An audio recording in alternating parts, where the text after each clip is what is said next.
নম্বর কথা তোমার ক্ষেত যে সার দিয়ে কাম করে না, সার কাম করে না, সারা কাম করে না, কি এর কাম করে না, সার বানাইছে ডুপ্লিকেট। ডুপ্লিকেট।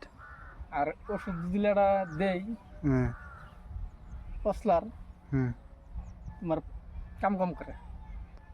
সারও কাম একবারই করে না, সার তো তোমার যেভাবে সার দিয়ে আগে তো এইভাবে সার দিয়ে নেই, তাও খেতে আগে ভালো হয়েছে। তাও ক্ষেত আগে ভালো হয়েছে।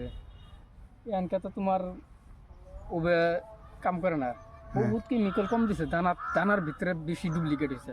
হ্যাঁ তোমার যেগুলো দানা আগে কোম্পানি কম আছিল, হুম দানাগুলো এক নম্বর আছিল। হুম এখানকার যায় তোমার কোম্পানি বেশি বাড়াইছে না, হুম কোম্পানির গাফিলি তিগিরি খালি টিহা কামাই করতেছে পাবলিক গট্টাই, গৃহস্থ গট্টাই, কৃষক গট্টাই। হুম। এইভাবে গৃহস্থের মরণ। গৃহস্থ মরণ ঠিকই কইছুন। এন সার ওষুধ এত টাকা দিয়ে খরচ করে যদি খেত যদি না হয়। 1 কেজি দানা কিনবে গেলে 300-250। হ্যাঁ এন চাই খেত কাম করুক চাই না করুক, এন তো বস্তু কিনাই নাগে। কিনাই নাগে। এই যে প্রবলেমে আঙ্গুর ক্ষেত আঙ্গুর গৃহস্থর মার। আনে কতানি মাটি নাগাইছুন? আমি 2 বিঘা মাটি লাগাইছি। 2 বিঘা মাটি তাতে 2 বিঘা মাটিত খরচটা কমু। হ্যাঁ খরচ খরচ কিরম? হয়েছে বেলায় 50-এর কম আর হয় নাই, নিচে 50,000 টাকা খরচ হয়েছে। এর মধ্যে হিসাব করলাম আমি, হুম মোটা থেকে হিসাব করলাম 25,000। 50 আরো ইতিমধ্যে প্রায় 5,000 খরচ হয়েছে। চারা মধ্যে কিরম হয়েছে? সারা মানে টোটাল খরচ নিয়েই 2 বিঘা মাটি কবি না গেলে হাইস মিনিমাম আগে তোমার খরচ গেছে হুম 25 তো না 30। হুম। তার মানে হাল মারা এক্সট্রা কোন তাহলে মানুষ বুঝবো। হাল মারা 10 গেছে, হ্যাঁ তারপর গোবর ফেলানি 8 গেছে। হ্যাঁ। গোবরও ফেলাইছুন? হ্যাঁ গোবর দিছি গেছে 8,000। হুম তারপর এইভাবে সারা সুরের মধ্যে হুম।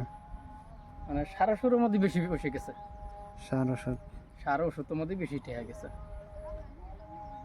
2 বিঘা মাটি 50,000 টাকা খরচ। 50,000 টাকা খরচ হয়েছে। এটা তো বেচুনি নি। বেশি ধরি গাছই হয় না এলাও। বেচা হইলে তারপরে আলোচনা করা আলোচনা যাবে। করা যাবো। বেশি টাকা পাইছি। পাইছি এত। ওষুধ পাতি দিয়েছেন তাও কাম করে না। ওষুধ পাতিটা বাদ দিয়ে সার যে দিতেছি, হ্যাঁ সারে কাম করতেছে না। এই যে বৃষ্টি পাইছে, হ্যাঁ। যেমন ডগর মগর করে অল্প স্বল্প চেহারাটা দেখা যায় আর কি। ও সার ওষুধ খাড়াইছুন ঠিকই, ধরছে কম ধরছে কম একদম। ধরছে। যেখানে ধরার কথা এখানে ধরা নাই। আগে আমি একটা দানা দিছি, হুম মানে বুনি থেকে গেছি গে হুম উর্ফে দিয়ে হুম কবি খেত। হুম একদিন পরে আইছি না, হুম তামান শিবে আইছে, শিবে চলছে দানাটা।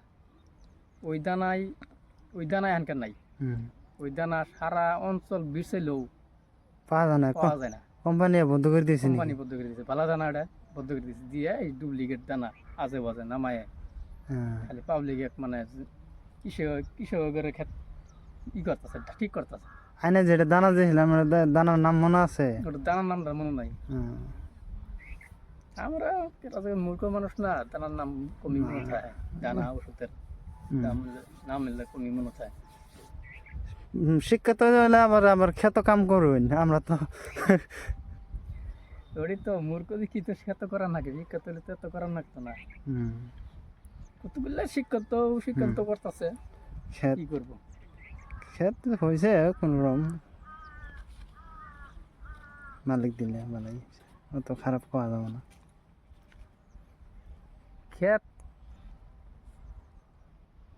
ক্ষেতটা তো আজকাল না, ক্ষেত 3 মাস হইতাছে।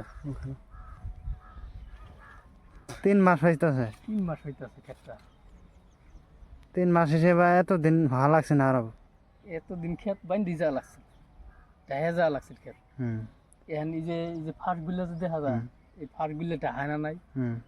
প্রবলেম হলে ওটাই পাতা 1500 বাস কবি পাতা এই বড় বড় আইনের মতে 1 বিঘা মাটি খরচ কত যাব? বিঘা মাটি খরচ তাও হুম। 25-এর কম যাব না। ধরুন সাধারণ মানুষ করবো দোলা হাউস করি বা এই করি, অগর হাউস করে করো গেলে 30-এর উঠে যাবো। ও আমরা তো মানে গরিব শ্রেণী মানুষ না, কামলা নেই নি এটাও হুম আমরা নিজেই কাটছি হুম। ওগর 30 না 40 যাবো গা হুম ওরা টোটাল 40 গেলে তার মানে একদম বালা খেতে হলে কত টাকা বেচা কিনে হবো বিঘেতে কতই হবো হাইয়েস্ট মানে 1.5 লাখ এইখিনি হবো দামে পাইলে খেতে হইলে 1.5 লাখ টাকা বেচা কিনে হবো টিয়া পাবো মানে বেশি করে এলাইলাম আর কি আর না আনে যেটা হবো তো ওটাই কবে না আগে বেশি করছেন তো আপনারা কবি আরো কম করে হইলে তো ওটা পরেরটা পরেই বেশিটা করলাম আর কি হুম বেশিটা এইখানে আচ্ছা নম্বর